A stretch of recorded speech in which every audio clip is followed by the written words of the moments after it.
ahí quería en primer lugar pues ahí agradecer a los dos hermanos que aquí están conectados y saludando.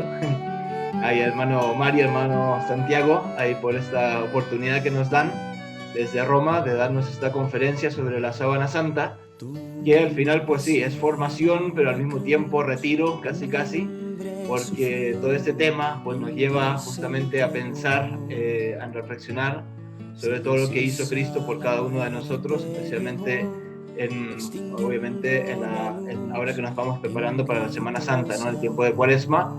Entonces, qué mejor que tener este tiempo para poder profundizar en este milagro o realidad de la Sábana Santa, y ahí ya bajaremos a los detalles que los hermanos nos podrán ayudar de la mejor manera para entenderla mejor. Así que sin más introducción, pues ahí les dejo la palabra. Perfecto, Padre Sebastián, muchas gracias por la invitación. Soy el hermano Santiago García, soy de la Ciudad de México. Estamos en el primer año de filosofía aquí en el Ateneo Regina Apostolorum en Roma, estudiando muy contentos, caminando hacia el sacerdocio. Y bueno, pues básicamente una breve introducción de quién soy, ¿no? Así es. Pues yo soy el hermano Mario Gudiño, también soy mexicano, y ustedes, pues que son chavales del reino, sabrán de José Sánchez del Río, ¿no?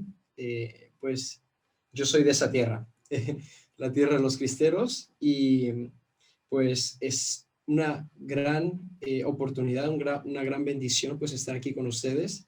La verdad que este es un tema que nos apasiona, sí, y que pues queremos compartir con ustedes, ¿no? El regalo de nuestra fe y cómo Cristo nos habla todo el tiempo a nosotros.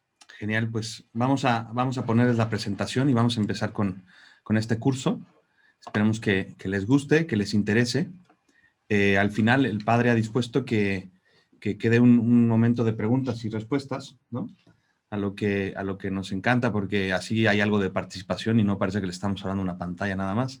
Pero bueno, la situación del COVID nos ha tenido que hacernos un poco creativos y tener que trabajar de esta manera. Así que bendito sea Dios y ojalá y podamos tener frutos.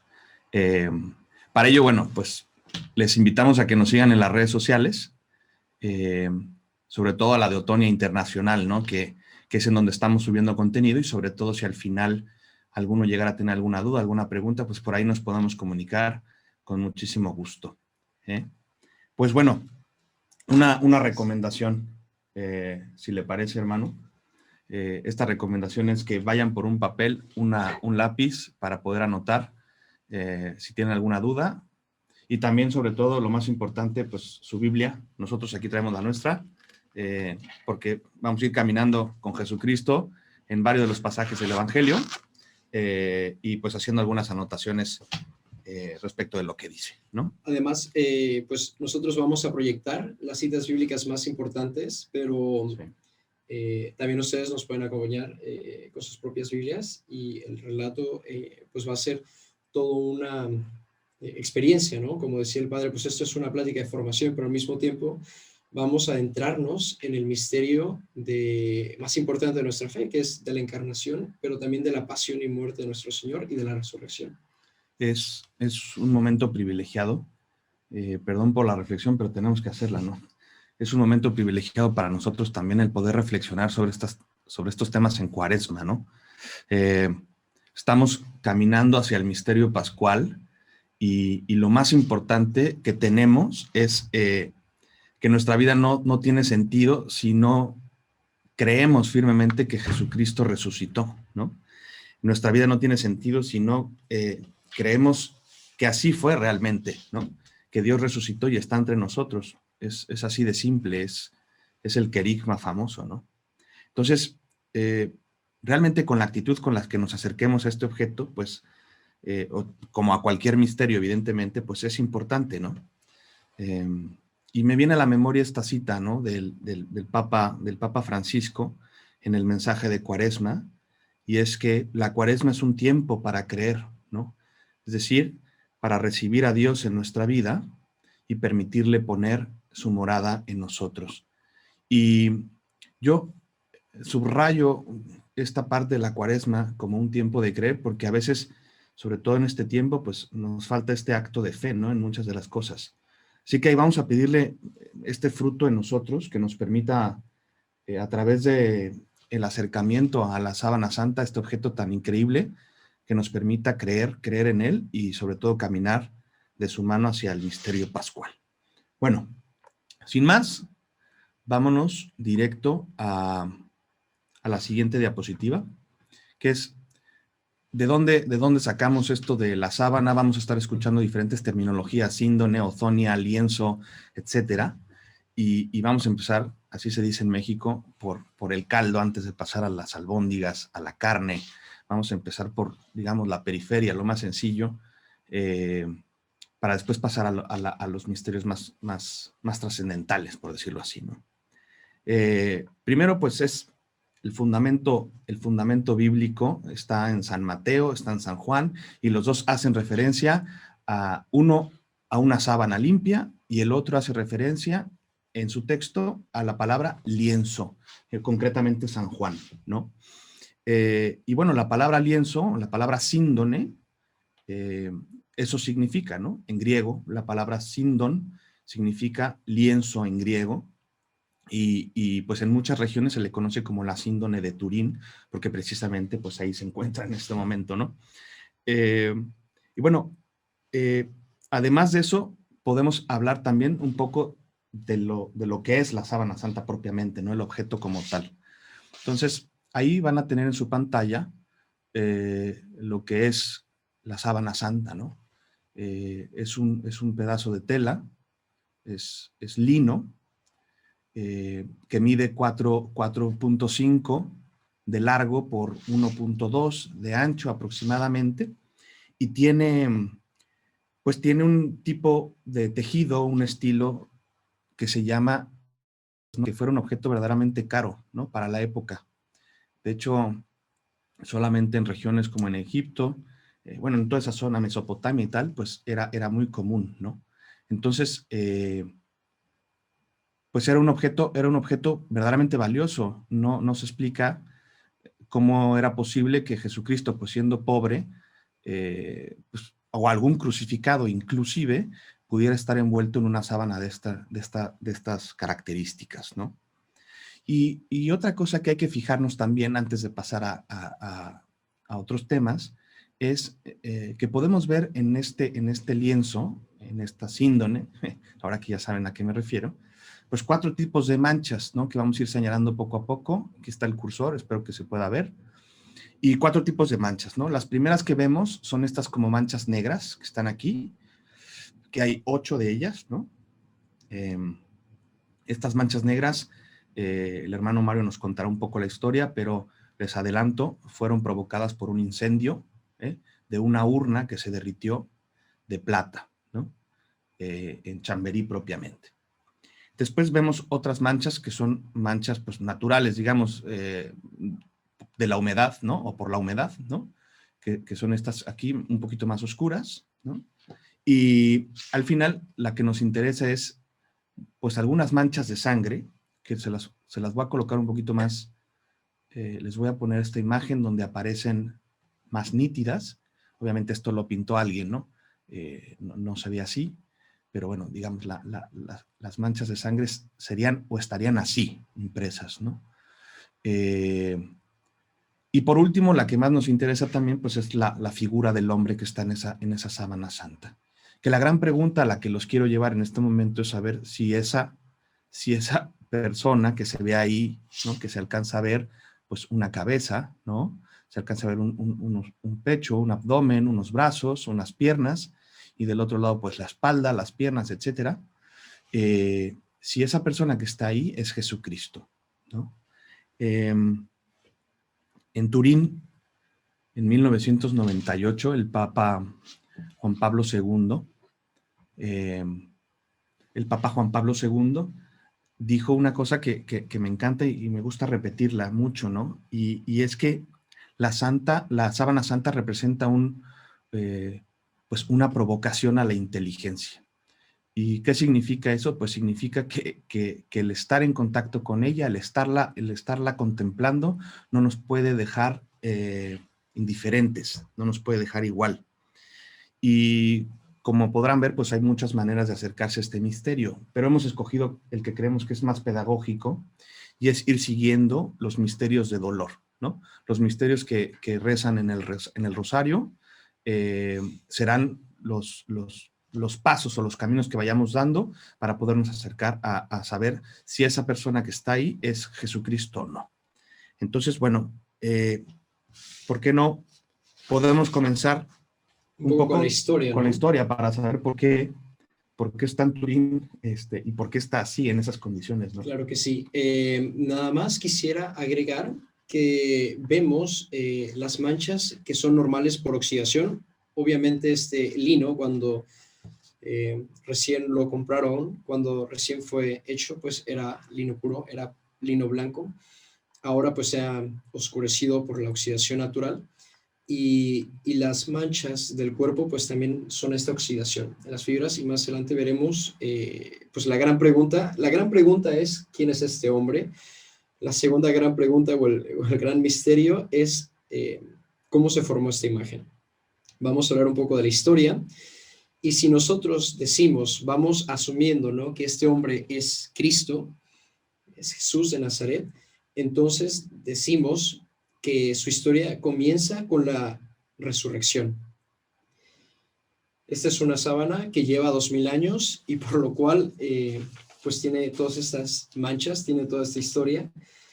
Jesús es crucificado, resucita y deja pues este lienzo. Creemos que los apóstoles muy probablemente hubieron tomado este lienzo porque les recordaba a Jesús, tenía impresa su imagen. Digamos que esta fue la sábana que encontraron los apóstoles. Después vamos a ir profundizando un poco más en si esta es la teoría correcta.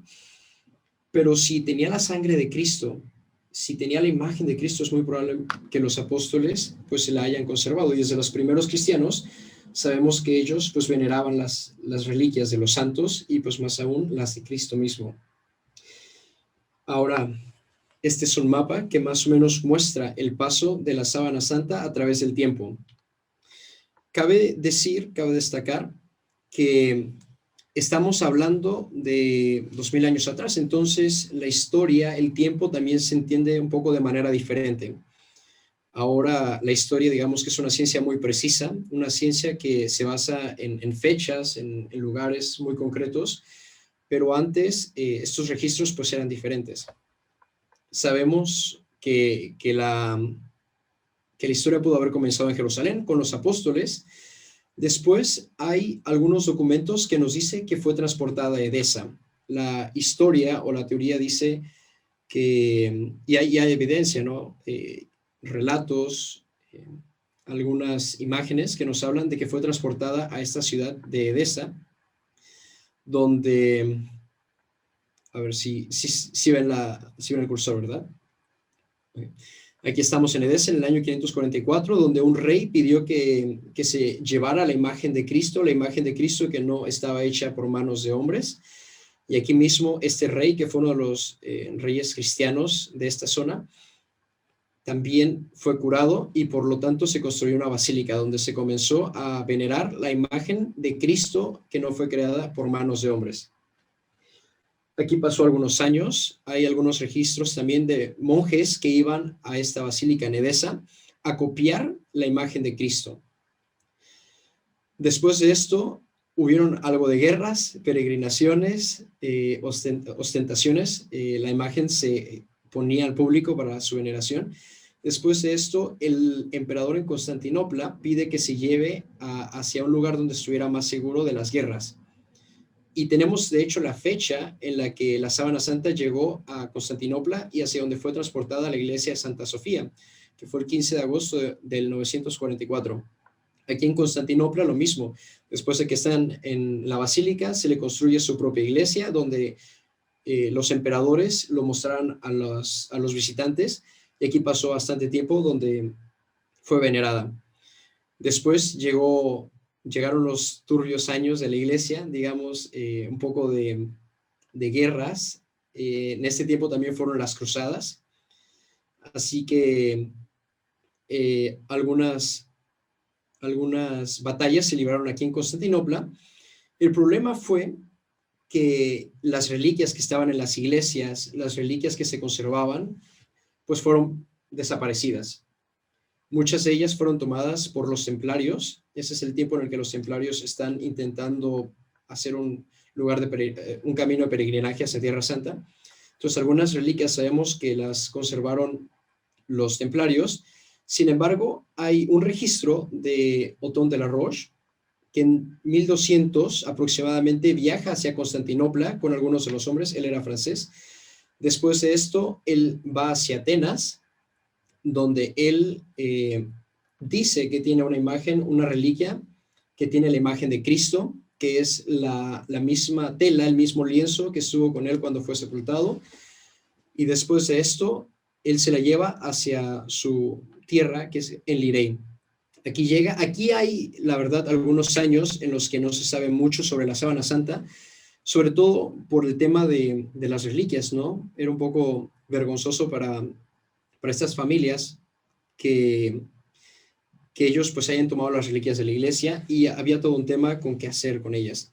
Después de algunos años, los descendientes de Otón de la Roche empezaron a hacer pública la veneración de esta imagen. Estamos hablando de 1356. A partir de entonces ya tenemos lo que se podría decir una historia científica. Ya sabemos los lugares en los que estuvo, sabemos las fechas en las que fue mostrada, sabemos los obispos, las personas que estuvieron involucradas pues en la investigación, de dónde venía, y a partir de entonces ya tenemos bien registrada su historia.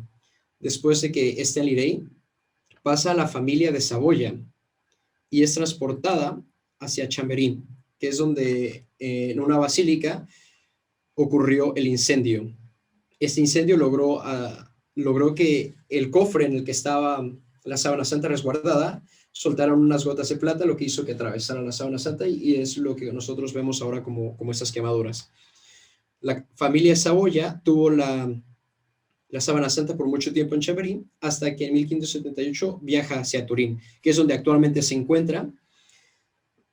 Cabe destacar que también hace poco tiempo la familia de Saboya donó la Sábana Santa al Papa Juan Pablo II, y el Papa Juan Pablo II lo dejó como posesión del Vaticano, de la Iglesia, y a partir de entonces pues ha sido una reliquia que se ha venerado bastante en la Iglesia. Todo iba bien, hasta que, bueno, no hasta que, pero las cosas se pusieron más interesantes cuando se tomó la primera fotografía. Estamos en 1898, hasta entonces era una reliquia que pues se veneraba como la misma con la que se volvió a Cristo, pero en 1898, antes de la Primera Guerra Mundial, Secondo Pia, un fotógrafo de los primeros profesionales, tomó una fotografía, y al momento de revelarla, al momento de sacar el negativo, se dio cuenta de que la imagen estaba inversa, de que los detalles se veían mejor cuando se veía el negativo que cuando se veía el positivo, por así decirlo. Antes, pues las imágenes así se imprimían, y eso causó una revolución, digamos, en torno a ese objeto. Una también de las cosas que más se comenzó a propagar, pues fue el rostro de Cristo, que pasó de prácticamente no ser distinguido a tener un rostro con mucho detalle, a tener muchísima más precisión al acercarse a la fotografía que cuando se veía el original. Después de esto, muchísimas investigaciones, científicos, organizaciones se acercaron a la Sábana Santa, y no tenemos el tiempo a lo mejor para profundizar en todas ellas, pero por lo menos quisiera mencionar algunas. Primero se preguntó pues qué tipo de pintura era esto, que en el negativo se veía mejor que en el positivo, que se mostraban los detalles al ponerlo en la fotografía, siendo que es una tecnología totalmente nueva. Y aquí es cuando se investiga, primero, cómo está impresa la imagen. Se dieron cuenta de que en realidad la imagen es muy superficial. Vemos aquí las fibras del tejido, Y en realidad la oxidación que produce que se vea la imagen es muy superficial. Si uno se acerca con microscopio a ver las fibras, en realidad la imagen desaparece. Mientras más uno se aleja, uno alcanza a notar mejor la imagen. Y otra cosa que llamó mucho la atención es que no tenía rastros ni de pinceladas y tampoco tenía contornos. Era una imagen que parecía que, bueno, no era pintura, y después con las pruebas químicas, pues fue con certeza que se dieron cuenta de que eso no era una pintura y de que eso eran quemaduras, oxidación, y pues hasta el día de hoy sigue la duda de qué son estas quemaduras, cómo se produjeron. Fueron poniendo diferentes luces para ir viendo diferentes detalles, por ejemplo, esta que estamos viendo, que fue revelando más y más información. Uno de los descubrimientos más, digamos, recientes fue hecho por STURP, que es una organización americana de científicos de renombre, de científicos que trabajan en la NASA, que trabajan en los laboratorios importantes en Estados Unidos, que se reunieron y dijeron, bueno, vamos a pedir permiso a la Santa Sede para investigar este objeto, saber todas sus propiedades y qué es lo que causa que veamos esta imagen cuando tenemos diferentes luces. Lo primero que se dieron cuenta es que la imagen en sí, toda ella irradiaba luz.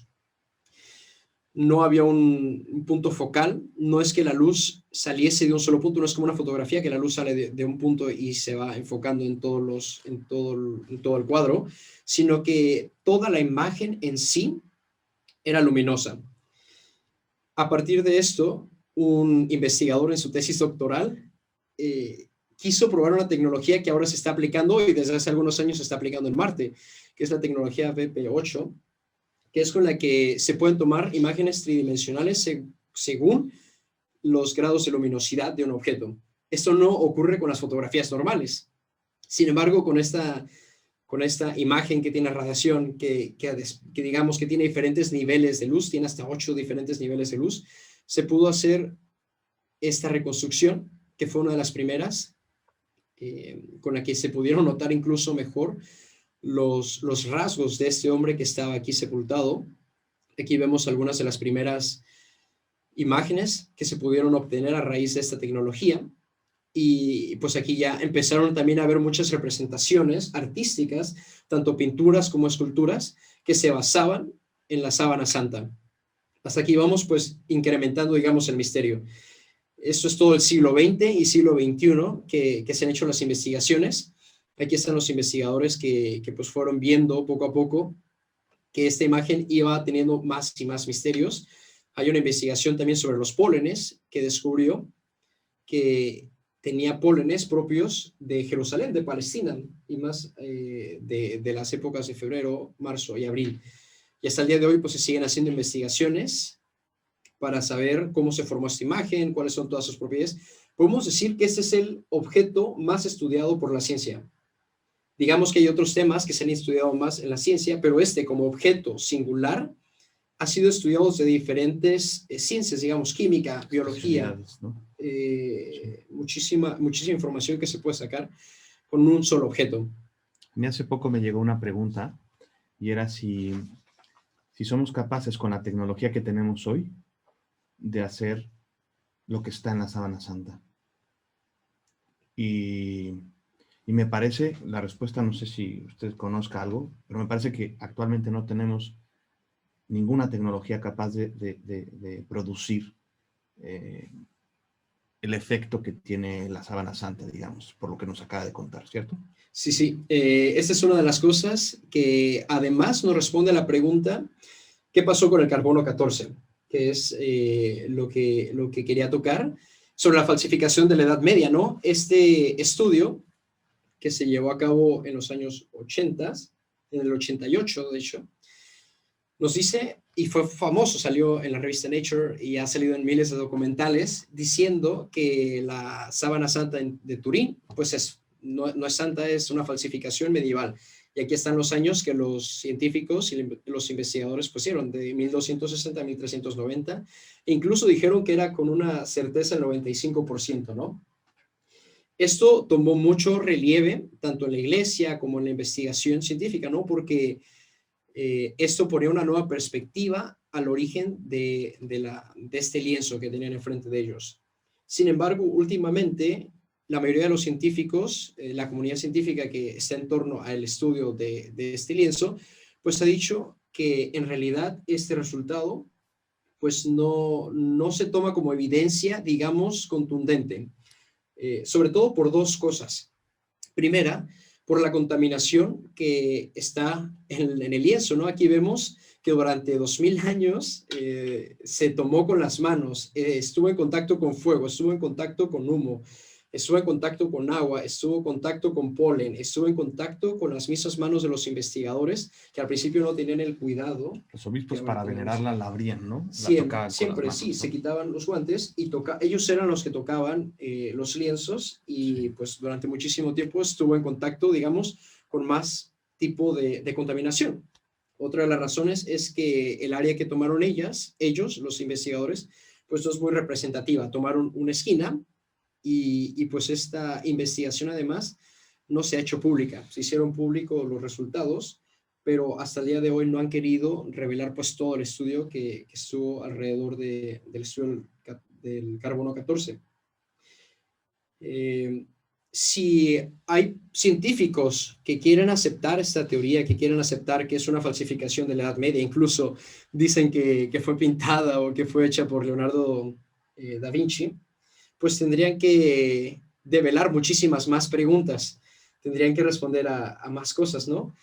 La primera de ellas es cómo se hizo. Estas son algunas de las reproducciones modernas, digamos, con la tecnología del siglo XX-XXI, que como vemos, pues no han sido muy exitosas.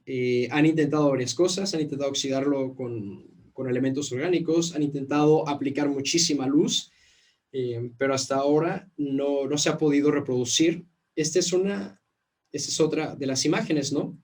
Para que vean un poco el contraste entre las falsificaciones y el original, digamos.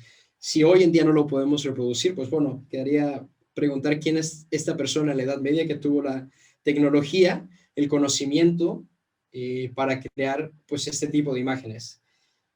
Otra cosa curiosa es pues la mayoría de los científicos dicen que fue producida por radiación. No se sabe exactamente cómo, porque se necesitaría una cantidad impresionante de energía. Hay algunos científicos que dicen que incluso se necesitaría pues la energía de un rayo colisionando con cuarzos que hacen fricción, que hace que salga una imagen. Pero esto tiene que estar en un momento en el que hay mucha intensidad de luz y después oscuridad. Entonces, todo eso para decir que en realidad este es uno de los grandes misterios, cómo fue hecha. Y pues si aceptamos la teoría de que este es el lienzo que envolvió a Cristo, pues creo que nos ayuda a tener algo más de certeza, algunas más seguridad al decir, pues bueno, no sabemos exactamente cómo fue la resurrección de Cristo, pero probablemente fue un evento que pues Muy luminoso. alteró lo normal.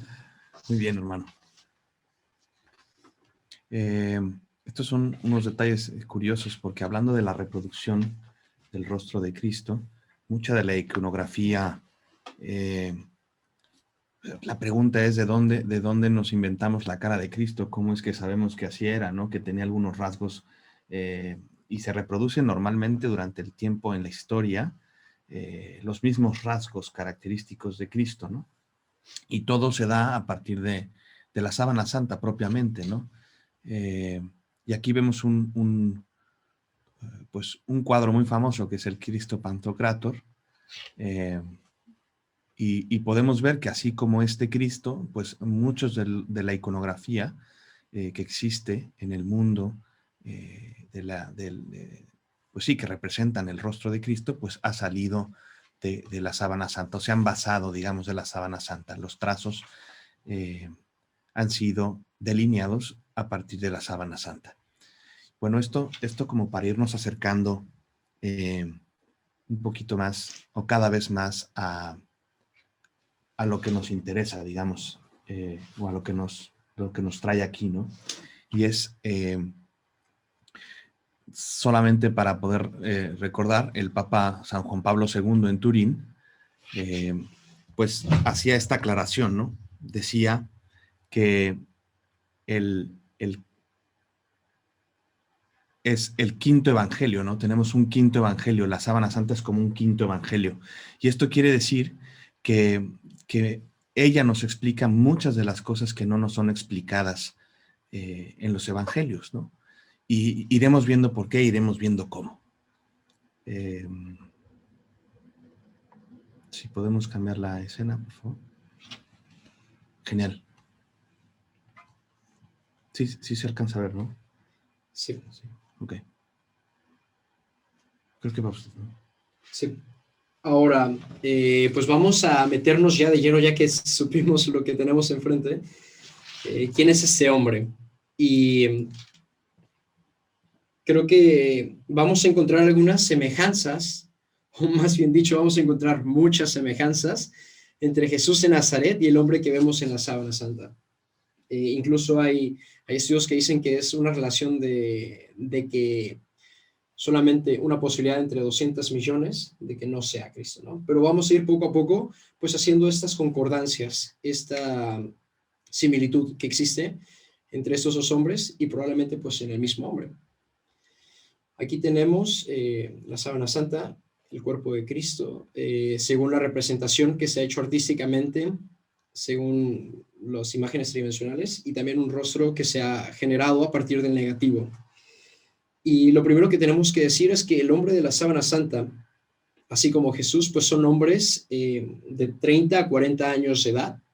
Es una edad más o menos media, es un hombre de aproximadamente unos 76, unos 78 centímetros, metros. Es una persona bastante alta para su época. También descubrimos, un poco aquí con los rasgos, que tiene rasgos de un hombre de Oriente Medio. Y además tenemos una coincidencia entre los dos hombres, ¿no? Que no tenemos el cuerpo. No tenemos el cuerpo de Jesús físicamente, tampoco tenemos el cuerpo del hombre que estuvo envuelto en la sábana santa, porque tampoco encontramos signos de putrefacción. Entonces este hombre estuvo, sí, muerto, envuelto en esta sábana, pero después desapareció. A partir de ahora, pues, una de las certezas que podemos tener es que aquí hubo un cadáver, ¿no? Y este cadáver nos va a dar información, nos va a dar, digamos, una imagen que nos va a ayudar a seguir complementando lo que sabemos a partir de los evangelios. Y pues empezamos. Genial. Cuando realmente comenzó la pasión de Cristo, pues muchas veces pensamos que a partir de que empezó a sufrir físicamente, ¿no? Cuando escuchamos la palabra pasión, pues nos viene a la mente que está sufriendo físicamente. Pero con la reflexión que haremos en este momento nos daremos cuenta que la pasión pues empezó unos momentos antes, ¿no? Y esta fue en el huerto de Getsemaní, ¿no? En el huerto de Getsemaní. Para poder entender este momento de la pasión, tenemos que ir a Lucas, a San Lucas. Y esta razón es porque San Lucas, como recordarán, es médico. Entonces, hay muchos detalles que San Lucas pone en su evangelio que los otros no, que los otros evangelistas no ponen, ¿no? Y uno de ellos es ¿no? Cuando hace referencia a Jesucristo en oración, a Jesucristo en el huerto de Getsemaní.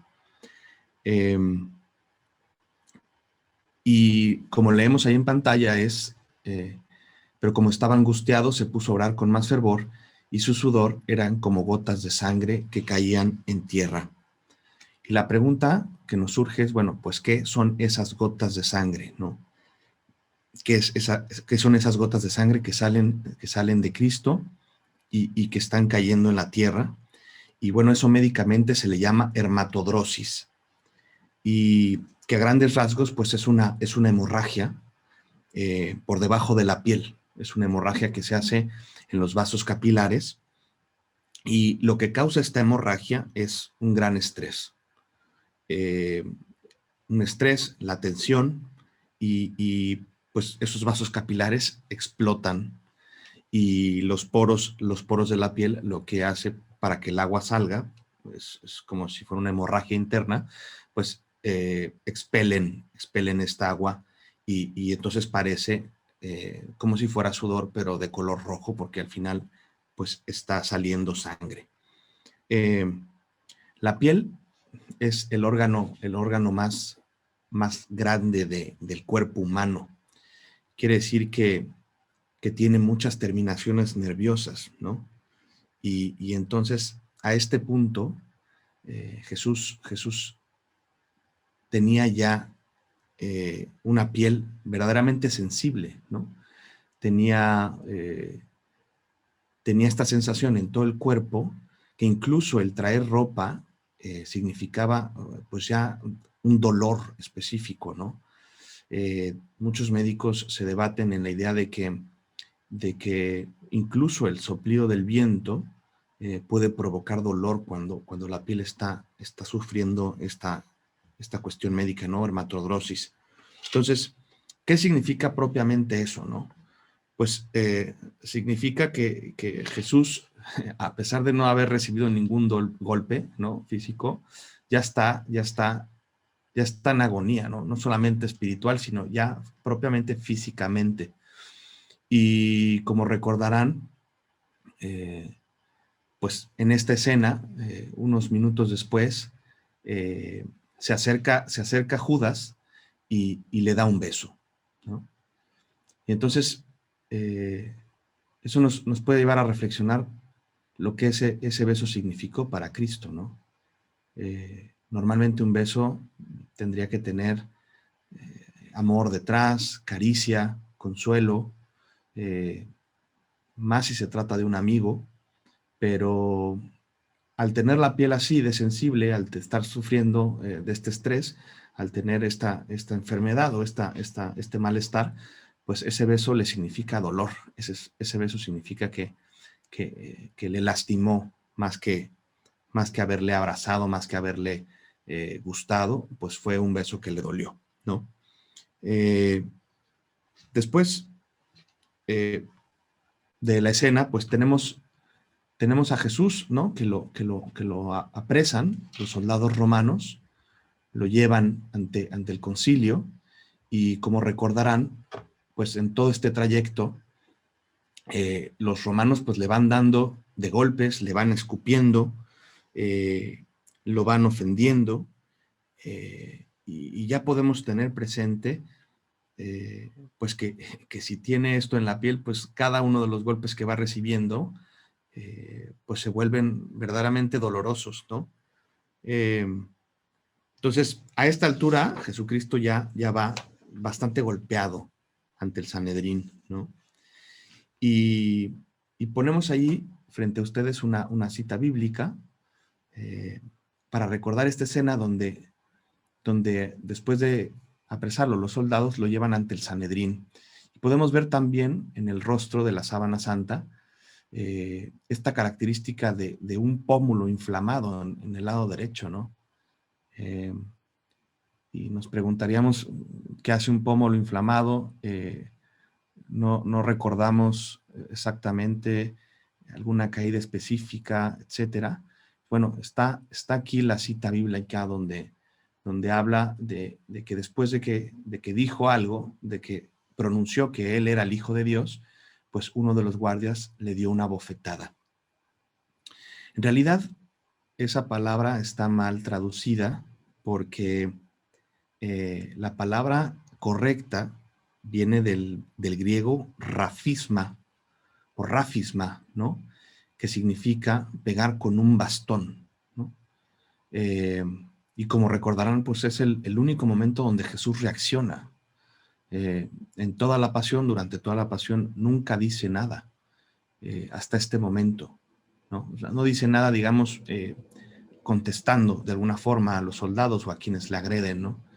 Y aquí le dice, bueno, si he dicho algo mal, ¿por qué me pegas, no? Entonces quiere decir que un golpe de esos pues no lo provoca una bofetada simple y llanamente, sino como conocemos ahora, pues un bastón, algo con algo mucho más fuerte, algo mucho más duro, ¿no? Y esto es importante saberlo porque cuando hablemos de la resurrección y hablemos del tiempo de la inflamación del cuerpo, pues un golpe no se inflama inmediatamente, ¿no?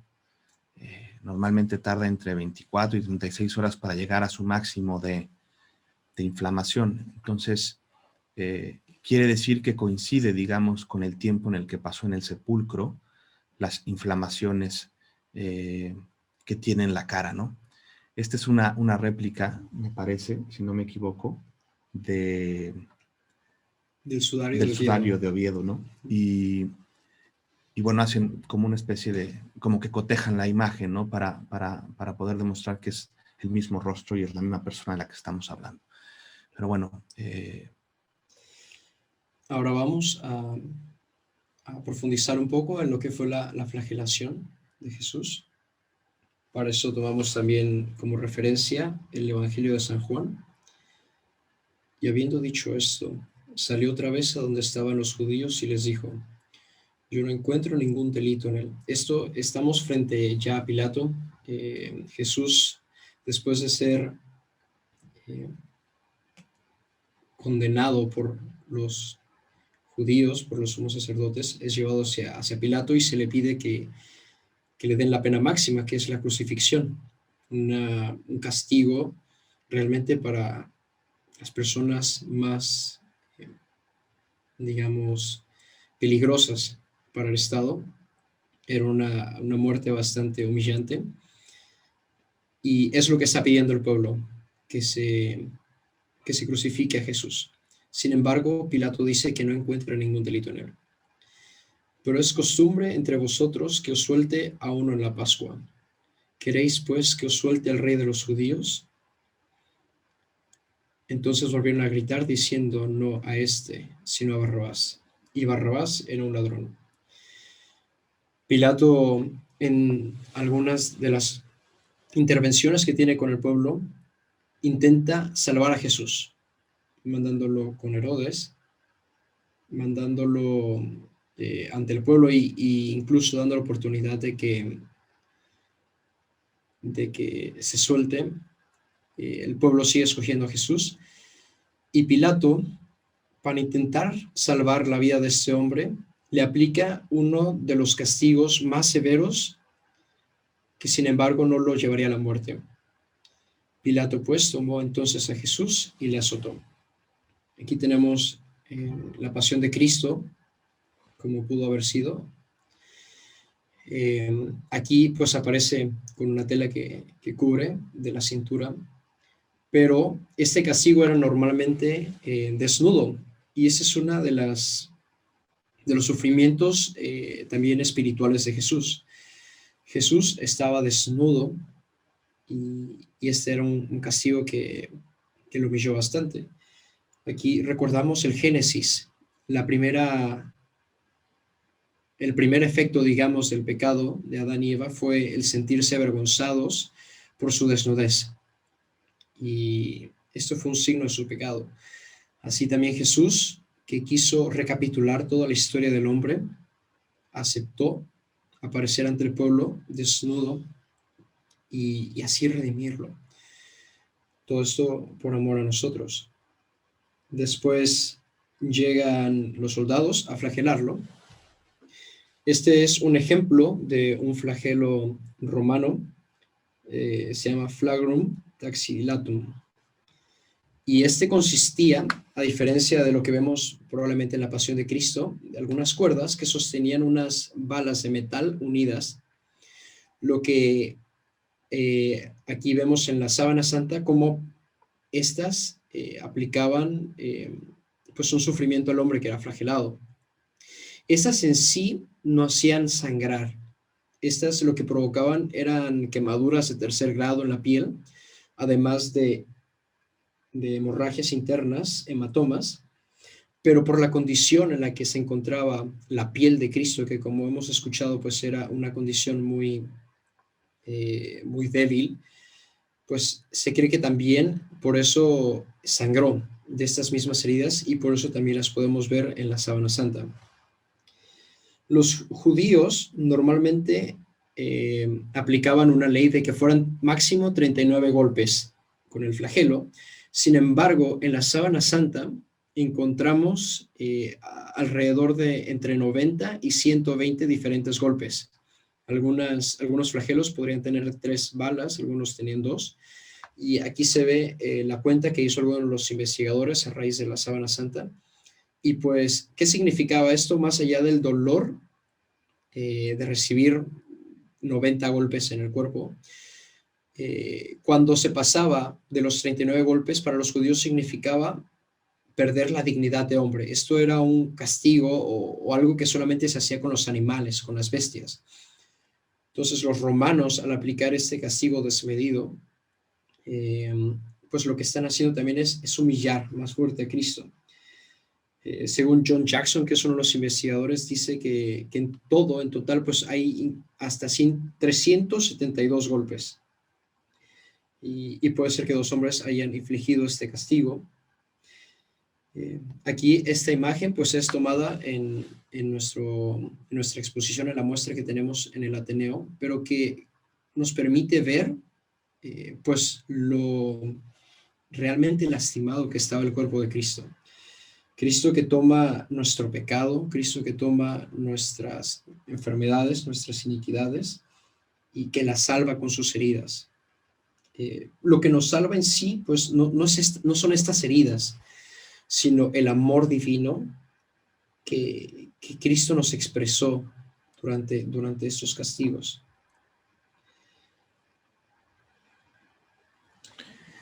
Y bueno, después de la flagelación, encontramos la corona de espinas, pero antes de pasar a ella quisiéramos mostrarles, aquí tenemos una pequeña réplica de lo que sería un flagelo, ¿no? Nada más veamos si se puede, porque creo que la cámara habrá habido algún... Bueno, no importa. Ahora vemos lo de la cámara y les enseñamos las réplicas que tenemos aquí con nosotros.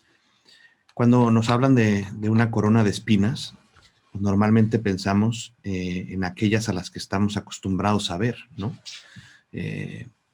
Vemos una corona de espinas como muy bonita, una corona de espinas trenzada perfectamente, que no tiene ningún problema, que se ajusta perfectamente bien a la cabeza y casi para la foto, ¿no? Y bueno, pues esto no fue así, ¿no? En la Sábana Santa se alcanza a ver que más bien fue una especie de casco, ¿no? Era una especie de casco la que tenía Jesús. Y ese casco estaba conformado por algunas plantas, ¿no? Básicamente 3 tipos de plantas. Tienen nombres así un poco extraños, latinos, pero vale la pena notarlos porque a lo mejor los pueden ver después en Google, ¿no? Uno de ellos se llama Gundelia, Gundelia turneforti. La otra planta se llama Rhamnus lichiodes y la última la Sisyphus spina Christi. Y estas plantas normalmente tienen, pues sí, tienen espinas que miden aproximadamente unos 2 centímetros, pero como dicen los evangelios, no crean que la trenzaron y la pusieron bonita en el rostro de Cristo, sino que pues como dice aquí el Evangelio, luego de trenzarla, se la colocaron en la cabeza y con la caña le escupían, ¿no? Le escupían y con la caña le golpeaban la cabeza. Quiere decir que lo que estaban buscando era que quedara bien sujeta esta corona de espinas, este casco, ¿no? Y más allá del dolor físico que eso pudo haber provocado, porque estamos hablando de que se han contado en la Sábana Santa alrededor de 40 a 60 golpes, ¿no?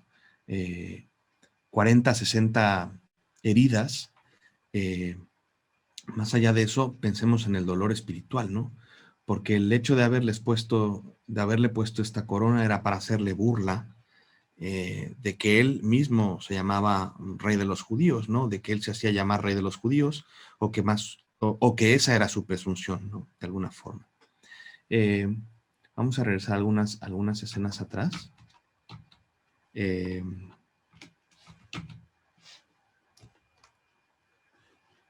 Yo creo que ya se puede regresar unas escenas atrás. Ok, perfecto. Aquí tenemos la corona como sería más o menos, ¿no? La corona de espinas como sería aproximadamente. Esas le estarían golpeando la cabeza para que se clavaran bien. Y el problema es que algunas se clavaban en venas y otras se llegarían a clavar en arterias, ¿no? De hecho, este es un dato interesante porque para aquellos que dicen que pudo haberse pintado en algún momento, pues esto sería verdaderamente imposible porque para la época medieval o para la época de la que estamos hablando que pudo haberse hecho la réplica, no se conocía perfectamente bien el sistema circulatorio. Quiere decir que no se sabía exactamente dónde estaban las venas, dónde estaban las arterias. Y esta parte de aquí que vemos como este número 3, pues es un chorro de sangre que viene de una vena, que es la vena frontal, ¿no? Y otro chorro que vemos de este lado también, pues vendría de una vena parietal, ¿no? Quien la dibujó tendría que haber sido un gran dibujante, un gran médico, por eso hablaban de Leonardo da Vinci, pero es prácticamente imposible porque anatómicamente hasta ese momento no se conocía o no se sabía absolutamente nada, ¿no? Bueno, pensar en que esto lo sufrió Jesús, no solamente físicamente, sino también espiritualmente, porque recordarán que le vistieron, le hicieron burla, le pusieron un manto color púrpura, mientras le golpeaban, mientras le ponían el casco, mientras le ponían un cetro, y le llamaban pues el rey de los gusanos, ¿no? Y todo este tiempo pues estuvieron o estarían haciendo mofa de su condición de rey. Un detalle interesante también, o que me gusta recordar, es que en el Génesis, a nuestro padre Abraham, ¿no? El padre de la fe, pues le pidieron que sacrificara a su hijo, ¿no? Y justo a punto de crucificarlo, el ángel se le acerca y le dice que no es necesario, porque Dios iba a proveer un carnero, Dios iba a proveer un cordero, ¿no? Y vemos en la cita, ¿no? Que Abraham alzó la vista y en un matorral vio un carnero enredado por los cuernos. Y un poco, pues, la imagen que se me viene a la mente es esta, ¿no? Del Cordero de Dios, ¿no? Que quita el pecado del mundo, con enredado, digamos, por los cuernos, una corona de espinas, ¿no? Entonces, bueno, sigamos caminando con el Señor hacia... ya se puede ver esto. Perfecto, pues vamos, si quieren, a mostrarles un poco las réplicas que tenemos. Pues bueno, aquí en nuestra exposición, además de tener una réplica de la sábana santa, pues también tenemos un poco la réplica de lo que sería el flagelo, ¿no? Como íbamos diciendo, podrían ser 2 o 3 cuerdas y tenemos unidas 2 balas. Estos, pues al contacto con la piel y con la intensidad, con la fuerza con la que venían, pues era lo que iba generando estos hematomas, que además pudieron haber sangrado un poco. Por eso vemos más o menos este tipo de heridas alrededor de las sábanas en todo el cuerpo. Hay otro tipo de flagelos también, que tenían terminaciones con huesitos de animales, con huesos de animales, y esos eran los que terminaban, creo, desgarrando la piel y haciendo que, pues, que sangrara muchísimo, ¿no? De Jesucristo se ven en la sábana santa los golpes de este tipo de flagelo, pero también se presume, porque era algo normal o cotidiano, que pudieran haberle pegado con el otro tipo de flagelo, ¿no? Con el de estos huesos de animal, ¿no? Que eso sí, a la hora de caer o de golpear en la carne, se impregnaban, se inyectaban, y a la hora de jalar el soldado romano, pues se llevaba con él un pedazo de piel, ¿no? Y eso sería lo que sería verdaderamente doloroso y pues sí, desgarrador, ¿no? Por este otro lado tenemos la corona de espinas, ¿no? Esta sería una réplica del tipo de espina, que de hecho son del tipo de espina que les he contado, y habría que ponérsela en la cabeza para que después, pues, con alguna especie de palo se golpeara y se pudiera insertar bien en el cráneo, en el cuero cabelludo, ¿no?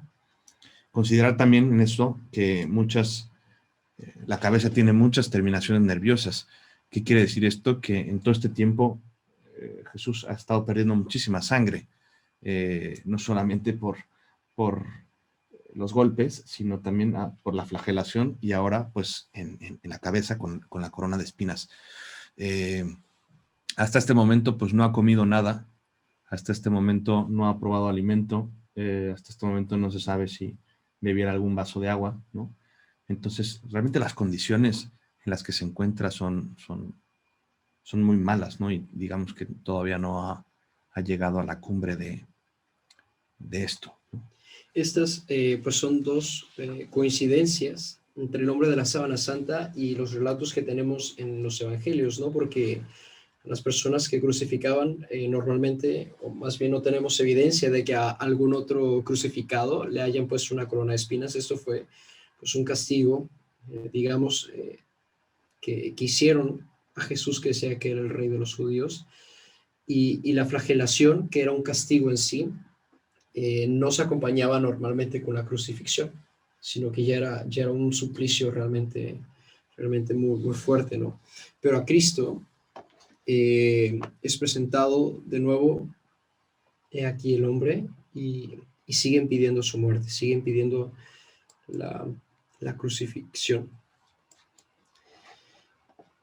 Avanzamos un poco con los misterios de dolor.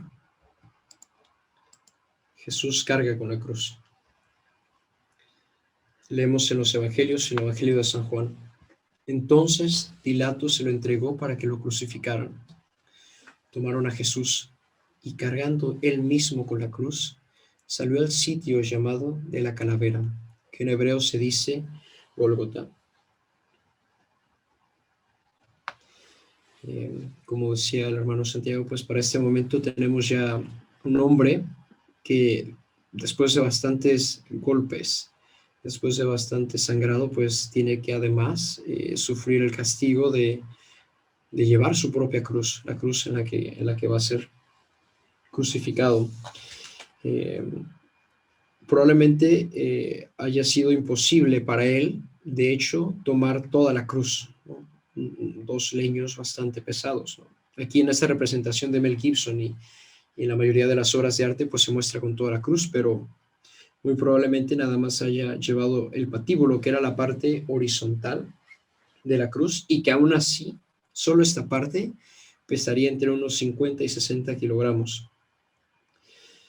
En esta imagen se nos revela que el hombre de la sábana santa tiene bastantes roces, digamos, en la zona de los hombros, hay excoriaciones. La madera está irritando particularmente la zona de la piel. Aquí por las quemaduras pues no se puede apreciar completamente, pero sí se alcanza a ver que esta zona está más dañada que el resto de la espalda. Hubo fricción prácticamente en toda la espalda, ¿no? Y logramos ver que probablemente haya preferido este lado, que este lado es el que tiene un poco más de fricciones, excoriaciones. Esta es una representación de lo que pudo haber sido llevar la cruz. Probablemente no es la imagen tradicional que tenemos, pero puede ser que él haya ido también atado con los otros delincuentes, con los que fueron crucificados al mismo momento. Y aquí vemos también en esta representación artística, ¿no? Lo que significó de dolor, de roce, pues llevar el leño en la espalda. Se encontró además aragonita, que es tierra que está particularmente en Jerusalén con estas propiedades químicas, en la zona de la planta, bueno, en la zona de los pies, en la zona de las rodillas, pero lo que más duele es encontrar también tierra en el rostro, en la nariz. Muy probablemente en el camino por el cansancio, por el sufrimiento del cuerpo, pues Jesús cayó y al estar atado probablemente con los otros delincuentes, no pudo detenerse y caer con las rodillas y caer con la cara. Un poco en una de las imágenes anteriores se veía mucho sangrado en la zona de la nariz, ¿no? Y se veía incluso que estaba desviado el tabique nasal, pues puede ser que haya sido en una de esas caídas que la piedad popular pues ha recogido en el Via Crucis. Y, y yo me pregunto, ¿no? ¿Cuál era la motivación que hizo que Jesús se levantara de nuevo? Paso tras paso era una decisión realmente la de continuar, ¿no? Y sabemos por los evangelios pues que fue el sacrificio del amor, el, el hacerlo por la redención de los hombres, por nosotros.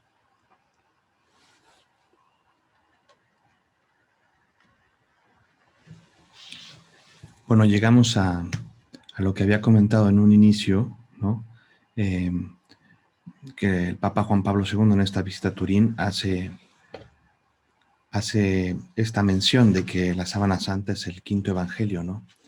Y al ser el quinto evangelio, pues nos dice algunas cosas de lo que los otros evangelios no nos pueden decir, ¿no? Y aquí, pues, directo nos vamos a la crucifixión, ¿no? Es una forma de castigo espantosa, ¿no? Realmente no hay un dato específico de cuándo comenzó, pero sí hay un registro de que fue abolida por Constantino, en señal de respeto a los cristianos, ¿no? Cicerón se refiere a ella como un suplicio sumo y extremo. Y San Agustín, después de ser testigo de estos castigos, pues declara que no existe una muerte más violenta y terrible que la muerte en la cruz. Y para ello, pues vamos otra vez con San Lucas, ¿no? Llegados al lugar llamado Calvario, le crucificaron allí a él. Y lo que podemos ver en la Sábana Santa es, si siguen mi cursor, es que las marcas de los clavos no se encuentran propiamente en las manos, ¿no? De hecho, eso hubiera sido completamente imposible porque no hubiera soportado el peso del cuerpo, la mano, ni por 10 minutos. Se hubiera desgarrado la mano completamente. Quiere decir que aquí lo tenemos más cerca. Quiere decir que el clavo estuvo en otro lugar, ¿no? En otro lugar estuvo sujetado Jesús, ¿no? Y ese lugar o ese espacio, los científicos se debaten entre dos posibilidades, ¿no? Uno de ellos es llamado el espacio de Destot, ¿no? que es ese que tenemos en la pantalla, se encuentra en esta parte de aquí, o el otro se llama espacio Z, ¿no? Que está un poco más, está al lado del espacio de Destot, pero digamos que generalmente se concibe que el espacio de Destot es el lugar donde se clavó a Jesucristo, ¿no? No, vamos a revisar un poco la imagen porque, como comprenderán, pues como era un suplicio común y corriente en esa época, pues los maderos con los que pues crucificaban a los bandidos, a la gente, pues estarían ya con los hoyos puestos, digamos, ¿no? Entonces no serían las medidas correctas o las medidas exactas las que tendrían los crucificados. Cada uno tiene los brazos de distinto tamaño. ¿Qué significa eso? Que seguramente para poder clavar en un lado o en otro, pues tuvieron que haberle dislocado el hombro, ¿no? Para colocarlo correctamente, ¿no? Para no estar haciendo hoyo tras hoyo y que ese madero pudiera ayudarles en las posteriores crucifixiones. Vamos a regresar. Están aquí nuevamente, ¿no? los lugares en donde pudieron haber clavado, ¿no? Nosotros, de hecho, ahora sí se puede poner la cámara, nosotros, de hecho, podríamos ver cuál es el espacio de Destot propiamente, y la forma es muy sencilla porque tendrías que poner el dedo pulgar y el dedo pequeño de esta manera, intentar pues meter de alguna forma la mano, y hay un hoyo, un hueco que se hace aquí, y es ahí propiamente donde tuvieron que haber clavado al Señor, ¿no? Están estos clavos, es una réplica, ¿no? De lo que pudieron haber sido los clavos de las manos. Normalmente para los clavos de los pies, pues sería un poquito más largo para que pudieran atravesar los dos pies y además el madero y poder sujetar con mayor fuerza al reo. Pero bueno, pues podrán imaginar lo doloroso que es, no solamente el impacto del clavo con la mano, sino además ahí pasa un nervio muy sensible, que es el nervio metacarpiano, ¿no? Y como, no sé, cualquiera de ustedes ha ido seguramente al dentista, ¿no? Cuando te abren alguna muela, cuando tocan algún nervio, pues se siente un choque eléctrico, y realmente se siente fatal, ¿no? Entonces podemos pensar lo que significó que le atravesaran las dos muñecas con el clavo, y lo que significaría eso de dolor, ¿no? Evidentemente, como vamos a ver en la imagen, pues la forma de respirar se complicó porque no está en una posición pues natural, ¿no? Está en una posición que normalmente pues, no solemos respirar de esa forma, ¿no? Está colgado y el tórax desciende o el tórax baja de alguna forma, ¿no? Entonces, para poder respirar y para poder inhalar es verdaderamente todo un esfuerzo. El corazón, recuerden todo lo que hemos dicho, ¿no? Con muchos litros de agua estará deshidratado y lo que significa respirar, pues es un esfuerzo verdaderamente doloroso, no es fácil, ¿no? Básicamente lo que haría sería ponerse de pie, ¿no? Intentar ponerse de pie. Aquí habría un madero que ayuda a sujetar los pies, hacerse para adelante, ¿no? Intentar impulsarse, el brazo ponerle en una posición de 90 grados, respirar y volver a bajar, ¿no? Se debaten muchos científicos entre saber si murió de asfixia, si murió por un paro respiratorio, si murió por algunas otras causas, pero digamos que lo que sí es un hecho es que la crucifixión estaba hecha básicamente para que los crucificados murieran asfixiados. Tan es así que cuando recordarán, cuando quieren recoger los cuerpos, le piden a los soldados que rompan las rodillas de los condenados para que estos pues no tengan la posibilidad de respirar y de alguna forma se vayan ahogando poco a poco. Sí, si bien es cierto que respirar era ya bastante complicado, pues más aún el pronunciar palabras, ¿no? Y en la cruz, en los momentos de más dolor, de más humillación, nos encontramos con las palabras, podrían ser las más bellas de todo el Evangelio. Hay palabras de Jesús, de perdón. Padre, perdónalos que no saben lo que hacen, de salvación. Hoy estarás conmigo en el paraíso, de relación. He ahí a tu madre. Sintió soledad, pero también se abandonó en Dios, ¿no? En su oración. ¿Por qué me has abandonado? Cada palabra estaba perfectamente pues saliendo desde el esfuerzo del corazón de Cristo, ¿no? Y eran palabras que quería que se inmortalizaran. Tiene angustia en la cruz. La primera vez que escuchamos a Jesús pues quejarse en estos momentos de la cruz y dice, tengo sed. También el momento de triunfo cuando dice, todo está consumado, todo está cumplido. Y al final pues unas palabras de reunión con su Padre. En tus manos encomiendo mi espíritu. Aquí leemos el Evangelio de San Juan. Después, sabiendo que ya todo está cumplido y para que la escritura se cumpliera hasta el final, Dijo: tengo sed.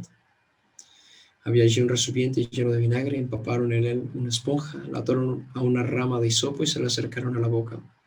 Después de beber el vinagre, dijo Jesús: todo se ha cumplido. Inclinando la cabeza, entregó su espíritu.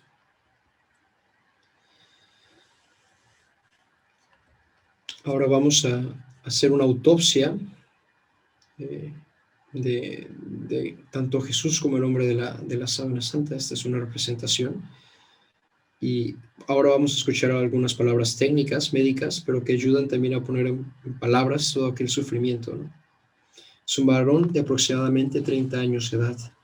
Tiene heridas en la cabeza, profundas, llegando a los huesos parietales. Tiene hemorragias en estas heridas de la cabeza. Todo el cabello está empapado con sangre. En la espalda se encuentran hematomas reproducidas con un flagelo o con una vara. Hay heridas contusas y excoriaciones. Tiene una herida en la zona del pecho, por la cual corrió mucha sangre. Hay una herida que atraviesa las palmas de la mano y también en los pies. Estas están unidas por una herida. Se puede deducir que hay evidencia de hemorragias masivas. Hay hemorragias en las cavidades sanguíneas. No hay ninguna lesión mortal. No se puede decir que alguna de ellas haya resultado en la muerte. Fue el conjunto prolongado el que lo llevó a la muerte. Es decir, su cuerpo pasó por un shock hiperbólico, la hemorragia, además de la cantidad de golpes. Tuvo falta de oxígeno para poder respirar. Hubo una disminución de volumen de la sangre a falta de la circulación de oxígeno y a causa de las hemorragias. No puede respirar automáticamente y tiene falta de movilidad.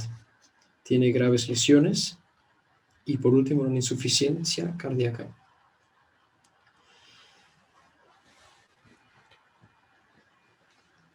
Después sabemos que Jesús, ya estando muerto, se acerca un soldado que atraviesa su costado.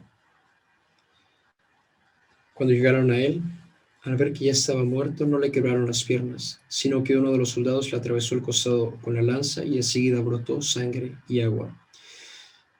La sangre y agua sabemos que es sangre y líquido seroso, es decir, sangre que se separa y aparece con forma pues de una sangre más teñida y un poco de sangre que está menos teñida, que es lo que San Juan pudo haber visto como agua.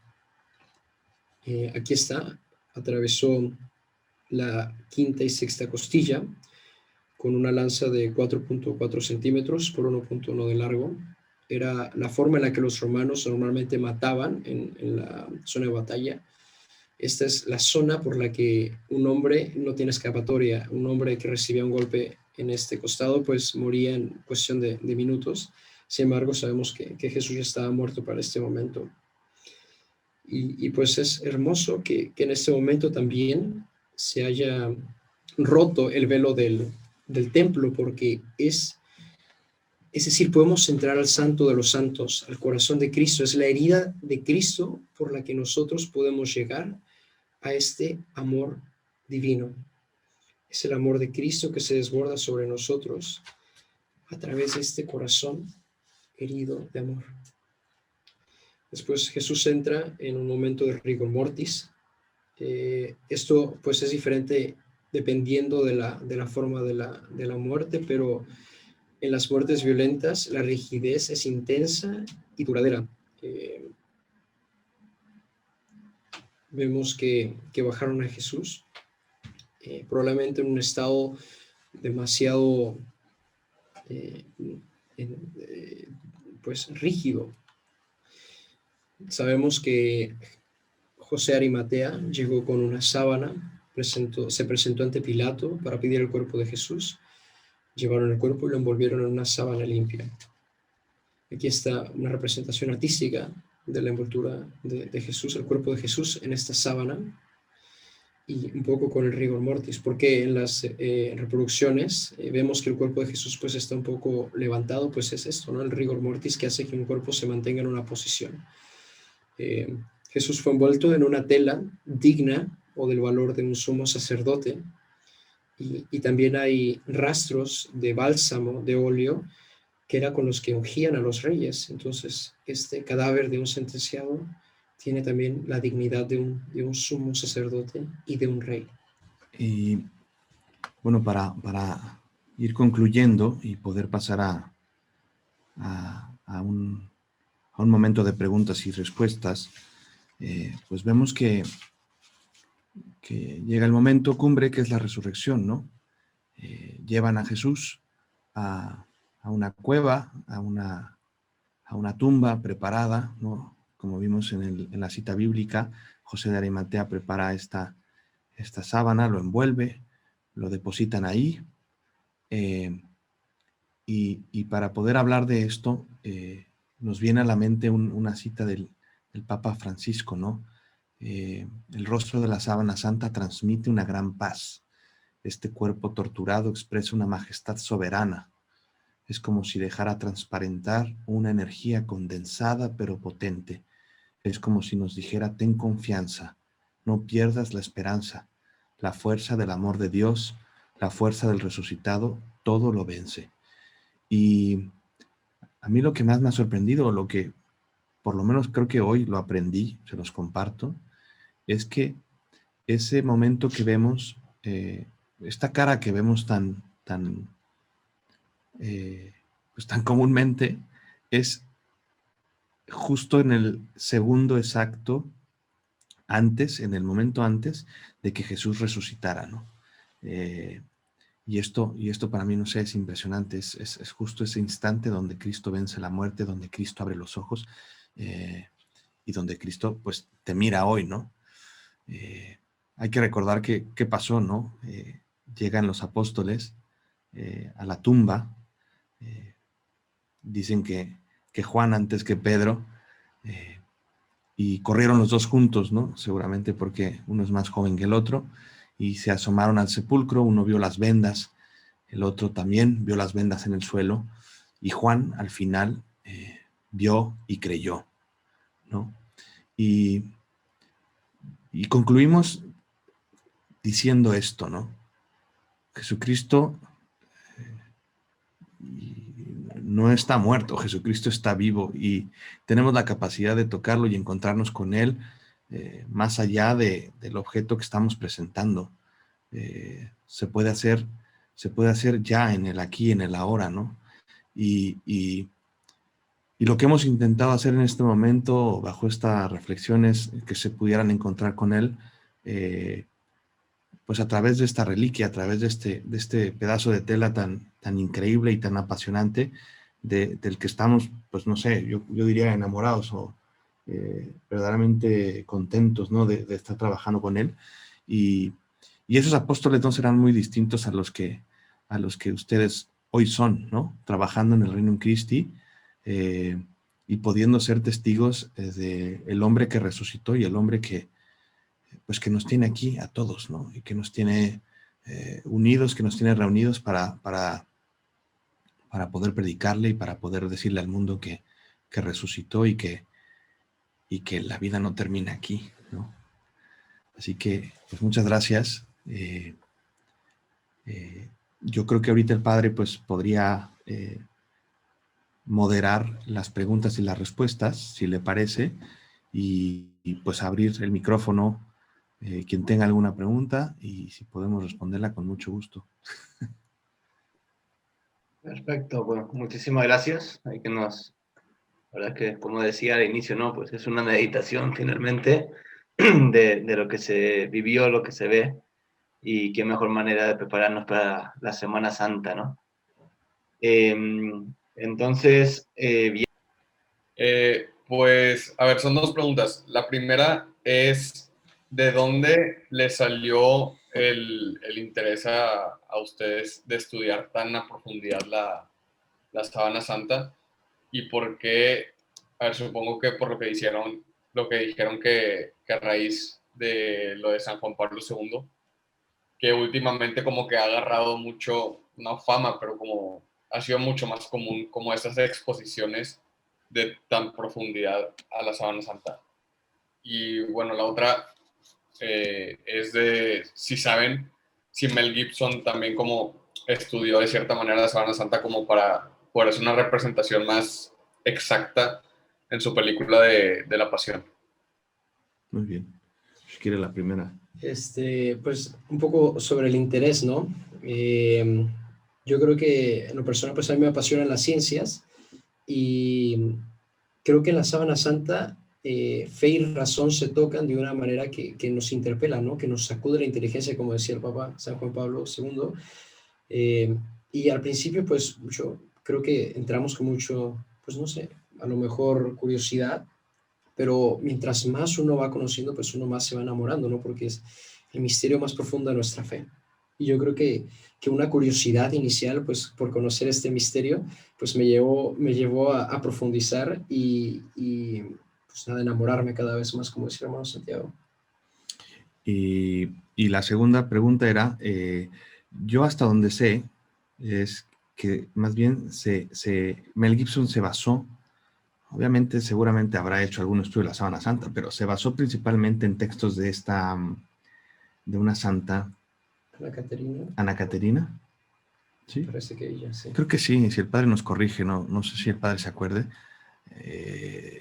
No me acuerdo del apellido, pero digamos, se basó en los textos de una vidente, ¿no? Propiamente. La verdad es que yo desconozco si habrá hecho algún estudio formal pero bueno, es una buena pregunta, nos las llevamos y si tengo algún dato te la respondo con mucho gusto. Especialmente, yo diría, del Evangelio, principalmente, pero también se basó muchísimo también en la misma Sábana Santa.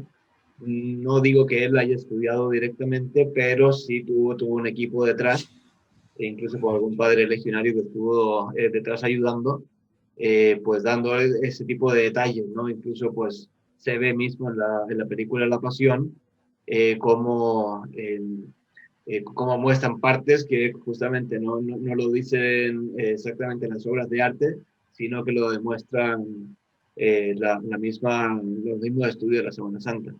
Entonces hay cosas que dejaron ¿no? por ser una película, ¿no? Por ejemplo, lo de los 2 palos de la cruz, pero sí tenía muy claro que eso no era así en ese momento. Es Santa Catalina de Emmerich, según el gran Baqué, que además le mando un saludo grande a Baqué. Estuvimos ahí en España algún tiempo. Saludos, Baqué. Gracias por el dato. Pues si no se cansan de mí, yo también tengo una rápida. Supongo que en la Sábana Santa también como que se nota que ningún hueso está roto, como que ninguna desviación de algún hueso o algo que no sean pues como un hueso sano, que justo decía también la profecía, por así decirlo, que ningún hueso se le iba a romper, ¿no? Si no me equivoco. Sí, de hecho esto es una de las coincidencias de que a este crucificado precisamente no le rompieron las rodillas, por ejemplo.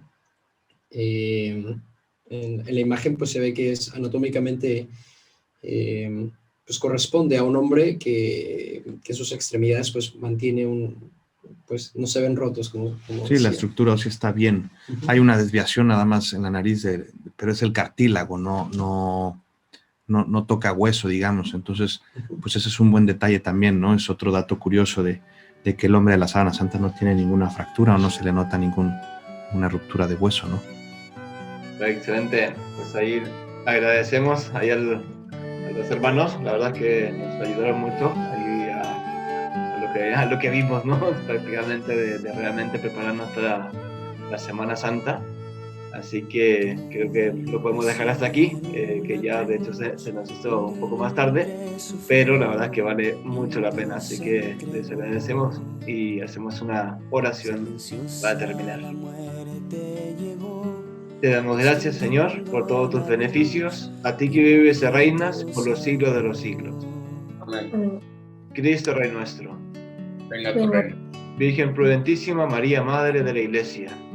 Del Hijo y del Espíritu Santo.